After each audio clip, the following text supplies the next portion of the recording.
To enable or disable share across device in Windows 10 Home, open Settings,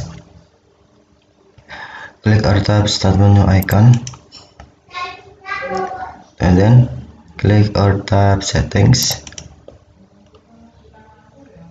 select System, and then select Shared Experience.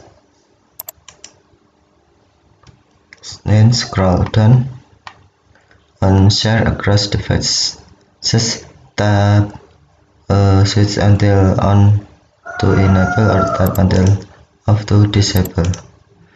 Let apps on other devices including linked phones and tablets open and message apps on this device and vice versa.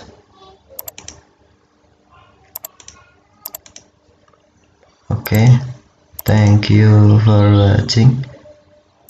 Have a nice day.